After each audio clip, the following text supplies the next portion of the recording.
How much do you guys love one-pan meals? Minimal mess, minimal cleanup, and major time savers. I shared the recipe for this one-pan crispy cauliflower bowls on my Instagram stories the other week, and the recipe came highly requested, so here it is. Hey guys, welcome back to my channel. I'm Lindsay, a registered dietitian on here weekly sharing videos to help you make food feel good. So I share everything from recipes to time-saving tips for meal prep and meal planning, and I also like to dive into talking a little bit about mindful eating and intuitive eating, really to help support you guys have a great relationship with food. If this sounds good to you, don't forget to give this video a thumbs up and hit that red subscribe button to be notified every week when I post new videos. I've also got something at the end of this video to make it super simple for you guys to make this at home, so make sure to stay tuned to get your hands on that at the end. As I mentioned, this recipe is packed with Powerhouse ingredients. So for one, we've got cauliflower, which is a very anti-inflammatory, antioxidant-rich vegetable. It's in the same family as broccoli and kale and Brussels sprouts, so it's a really health-promoting vegetable. For the protein, I'm using these edamame beans, which are an amazing source of plant-based protein. They're high in fiber, high in protein, high in healthy fats, so I love mixing it up using different proteins, and these ones just make the bowl look really beautiful and add a really nice flavor to it. Do you guys ever use edamame beans at home? You're probably used to seeing these at the sushi restaurant in their little pods. I love snacking on them too, but you can also buy them shelled, and they're great to throw quickly into a stir fry, to snack on. Really, you can mix them into anything that you are looking for a little boost of protein in. For the base, I'm gonna be using brown rice, which I've already started cooking over there just so that it's nice and ready to go when we get all the other ingredients prepped. But you could really switch this up with quinoa or millet or farro. Really, you could use any whole grain. You could also use a nice bed of rich leafy greens if you wanted to make this into sort of a salad type dish. So this recipe is sort of a take or a copycat on the traditional Chinese chicken, so I wanna make sure that it gets nice and crispy. So to do that, I'm gonna be dipping it in some egg and then breading it in these panko crumbs and flour. I'm gonna be using avocado oil to bake these because I am cooking them at a higher heat to get them nice and crispy. So I've got the oven set for 425. So avocado oil is my go-to oil for high heat cooking. I will also link up in the cards to a video all about cooking oils if you guys have questions about those.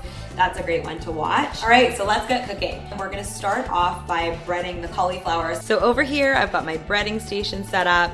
I've got my cauliflower. I already washed and cut this up just for ease of showing you guys in the video. Another great time-saving trick is to just buy your cauliflower already pre-cut and washed. I love this for weeks that I know I'm gonna be busy.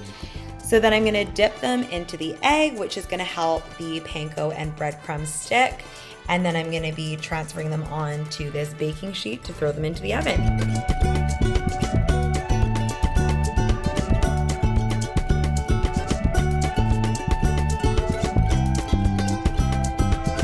So the first tray is done and ready to go into the oven. I've just taken a little break here to prepare another tray because we want the cauliflower to be nice and spread out. That's also what's gonna help it crisp up. So I hear this problem a lot from people is that they can't get their cauliflower to get crispy, and that is if it's too close together, it kind of crowds each other and it will steam the cauliflower. So another tray prepared, and then I've also just dumped out the last bits of the first batch of the panko and breadcrumbs because those can also start to get a little bit sticky and kind of gloop together because we're adding the cauliflower into the wet egg and then into the mixture. It starts to kind of clump together, so I like to do half of the mix first and then partway through just switch it up for a fresh batch and finish for the second tray. So I've just brushed the tops of these with a bit more avocado oil, which will help to make sure they get nice and crispy, and we're gonna pop them in the oven. All in all, they're gonna go in for about 35 minutes, and we will add the edamame beans for the last 10 minutes of cooking. So these are starting to look so nice and crispy. They've been in for 25 minutes. I'm just gonna flip them over and add the edamame beans on there for the last 10 minutes, pop them back in the oven, and we will be ready to eat.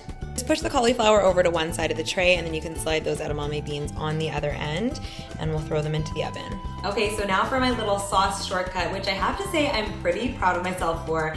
The first time I tried this recipe was when I was in my first trimester. Honestly, I was so exhausted. I had no motivation to cook. So really it was all about, like, I already like shortcuts in the kitchen, anything that makes it easier, but this was like the ultimate. I didn't want to have to cook it on the stove, so I had the idea that it might work in the microwave. That's what we're gonna do while everything finishes baking. So in this measuring cup, I'm just gonna add the water. So I've got warm water in there so that the cornstarch will mix up. And the cornstarch is what thickens it. So when it gets hot and starts to boil, it will actually thicken the whole sauce, and that's where you get that nice kind of gooey, creamy honey garlic sauce. So we've got the cornstarch in the water. I'm gonna throw the soy sauce in there. I minced garlic. So I minced this with a microplane. I love using a microplane or a zester for garlic. It's just so much easier. I also buy my garlic pre-peeled. Awesome time saver. And then the honey. This is gonna give it a bit of sweetness and also thicken the sauce up a little bit. And then the last ingredient for the sauce is the sriracha for a little bit of a kick. Again, totally optional. So I'm just gonna whisk it up with my fork so that it's all nice and combined. And then I'm gonna cover it and pop it in the microwave for about 45 seconds and see how it's doing.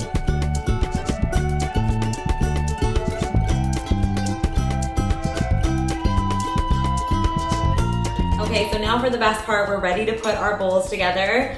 So I'm gonna start off with some of this brown rice, top it up with some cauliflower, edamame beans. We'll drizzle it with our sauce. Then I decided to add some avocado, because why not? And then finish off with the garnish. How good does that look? And now for the best part, I get to enjoy it after all that hard work. It wasn't really hard work at all. So good. It's so crispy, so full of flavor, a little touch of heat, and just so many awesome ingredients in there. So now that you guys know just how easy it is to get that delicious, crispy takeout flavor at home, are you gonna try it? I wanna know, let me know in the comments. I've made it super easy for you guys. I've created a little recipe card that you can download. So the link for that is also below the video. So just click on more info there and you will be able to grab your copy. Before you jump off, if you liked this recipe, make sure to give it a thumbs up and share it with someone you think would enjoy it too. And don't forget to subscribe to my channel for more videos like this every week. In the meantime, come hang out with me over on Instagram. You can follow me over there at Lindsay Pleskot.